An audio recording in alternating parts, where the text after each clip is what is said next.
बिहार के पटना में मर्डर की ऐसी कहानी जिसकी स्क्रिप्ट बेहद कमजोर थी। इसमें पुलिस को ज्यादा दांवपेंच लड़ाने की जरूरत नहीं पड़ी।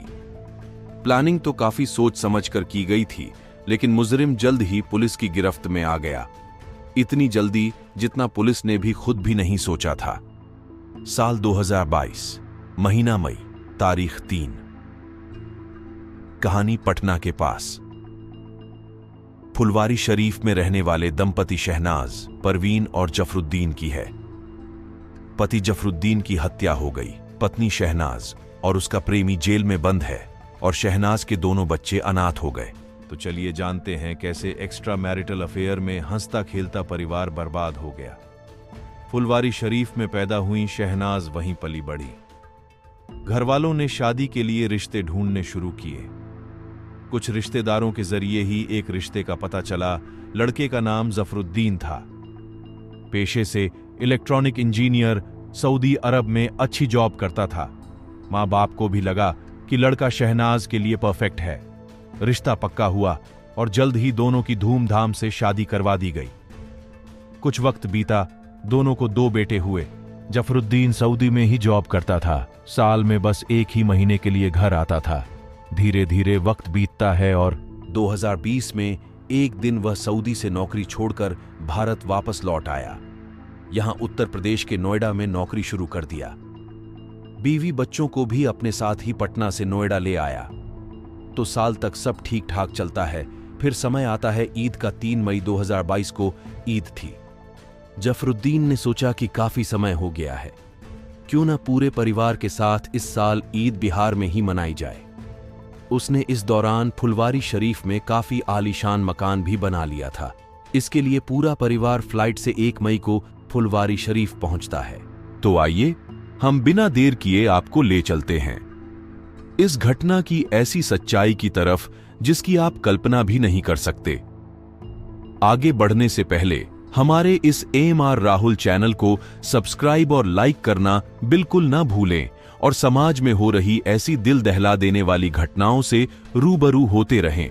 बेटा चीखता है, शोर मचाता है। तभी शहनाज भी अपने कमरे से बाहर निकलकर आती है। थोड़ी ही देर में आस पड़ोस में भी खबर फैल जाती है और सभी लोग घटनास्थल पहुंचते हैं। पुलिस को खबर दी जाती है। मौके पर पहुंची पुलिस तफ्तीश शुरू करती है। परिवार समेत आस पड़ोस के लोगों से पूछताछ की जाती है। बेटा भी पूरा वाकया सुनाता है। उधर शहनाज का भी रो रोकर बुरा हाल था।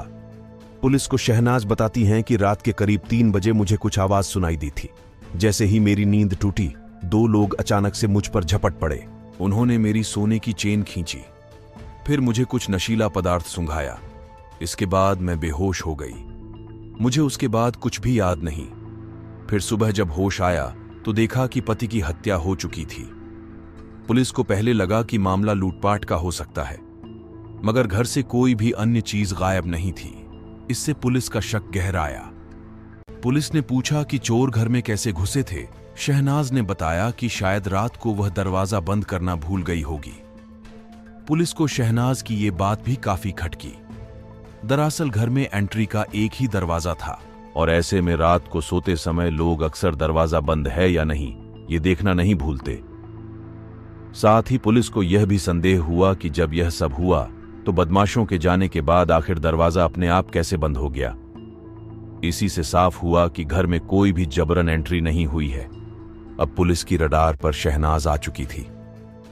पुलिस ने तमाम लोगों से बात की तो कई ऐसी चीजें सामने आई जिससे पुलिस को शहनाज पर और शक होने लगा। लोगों ने बताया कि जफरुद्दीन काफी शरीफ था। उससे किसी की कोई दुश्मनी नहीं थी। वह काफी समय के बाद यहां लौटा था। यानी लूट और रंजिश का एंगल पुलिस के हिसाब से खत्म हो गया। शहनाज के प्रेमी की बात पता चलने पर पुलिस का शक अब शहनाज पर ही गहराता जा रहा था।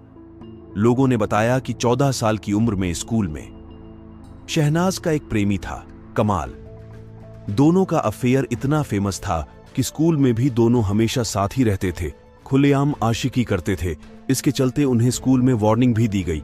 नहीं मानने पर उन्हें स्कूल से निकाल दिया गया। फिर शहनाज किसी दूसरे स्कूल में पढ़ने लगी। कमाल नौकरी की तलाश करने लगा ताकि पैसा कमाकर शहनाज से शादी कर सके, मगर उसे कहीं भी नौकरी नहीं मिली।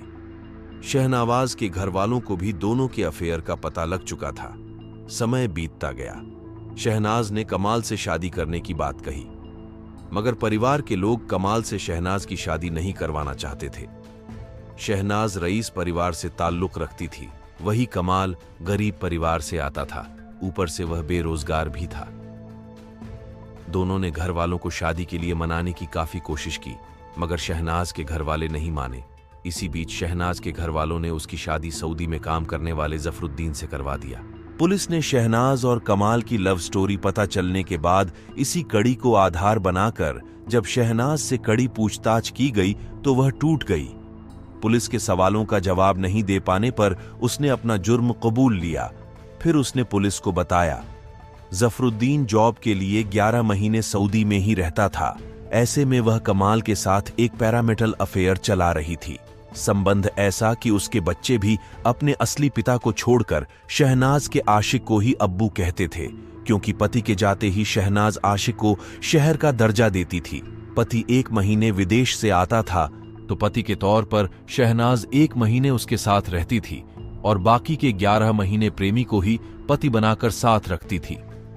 शहनाज ने बताया, कमाल उससे बिग बॉस फेम शहनाज गिल और खुद को सिद्धार्थ शुक्ला मानता था। वह दोनों की लव स्टोरी से काफी इंस्पायर था। उसे हम दोनों भी उन दोनों के जैसे ही लगते थे, मगर जब मेरा बड़ा बेटा थोड़ा जवान होने लगा तो उसे यह बात खटकने लगी कि मैं कमाल के साथ इतना क्यों रहती हूं।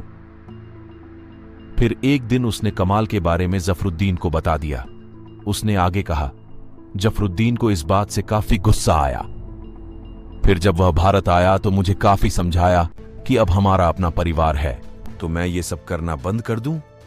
लेकिन मुझे जफरुद्दीन की यह बात काफी खली और लगा, जैसे वह मेरे और कमाल के प्यार के बीच रोण बन रहा है। शहनाज ने पुलिस को बताया। जफरुद्दीन ने इसी बीच फैसला लिया कि वह सऊदी में नौकरी छोड़ देगा। वह परिवार के साथ भारत में ही रहेगा ताकि मैं कुछ भी ऐसा ना कर सकूं। मगर तब भी मेरा और कमाल का अफेयर चलता रहा। जफरुद्दीन ने मुझे आईफोन गिफ्ट किया था। वह अक्सर मेरा फोन चेक किया करता था, शहनाज ने बताया। लेकिन आईफोन में जफरुद्दीन को ऐसा कुछ भी नहीं मिलता जिससे वह मुझ पर शक कर सके। जफरुद्दीन को लगा जैसे मेरा कमाल के साथ सब कुछ खत्म हो गया है, मगर वह इस बात से अनजान था कि मेरे पास एक और मोबाइल भी है जिससे मैं छुप छुप कर कमाल से बातें करती थी। शहनाज ने बताया कि इसी बीच 1 मई 2022 में जब हम फुलवारी शरीफ आए तो मैंने कमाल को भी इस बारे में बताया। फिर जब 1 मई को जफरुद्दीन बेटों के साथ शॉपिंग के लिए गया तो मैंने पीछे से कमाल को घर बुलाया, उसे एक कमरे में छुपा दिया। हम दोनों ने प्लान बनाया कि आज जफरुद्दीन को मौत के घाट उतार ही देंगे ताकि हम एक हो सके। रात को खाना खाने के बाद मैं जबरदस्ती जफरुद्दीन से झगड़ा करने लगी ताकि वह गुस्से में आकर बाहर के कमरे में सोने चला जाए।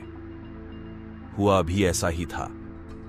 फिर रात को प्लानिंग के तहत कमाल और मैंने प्रेशर कुकर से जफरुद्दीन के सिर पर इतने जोर से वार किया कि उसकी मौत हो गई। फिर सुबह होने से पहले ही मैंने कमाल को वहां से भगा दिया और दरवाजा अंदर से बंद कर दिया। शाम को जफरुद्दीन दोनों बेटों के साथ ईद की शॉपिंग करने के लिए मार्केट में निकलता है।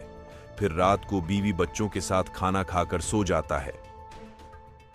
अगले दिन सुबह 2 मई को जफरुद्दीन का छोटा बेटा नींद से जागता है तो देखता है कि बाहर के कमरे में खून से लथपथ जफरुद्दीन की लाश पड़ी हुई है। पास में ही एक प्रेशर कुकर पड़ा है जिसमें खून लगा हुआ था।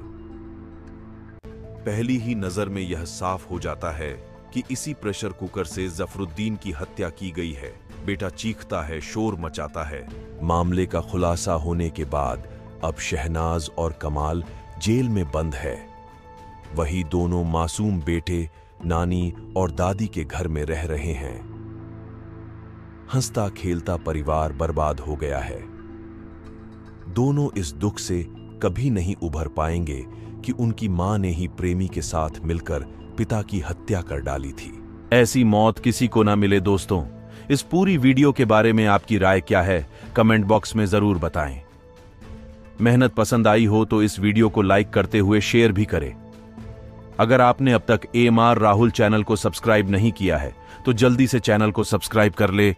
क्राइम की दुनिया से जुड़ी ऐसी ही सच्ची कहानियों के लिए हमारे साथ जुड़े रहे। धन्यवाद।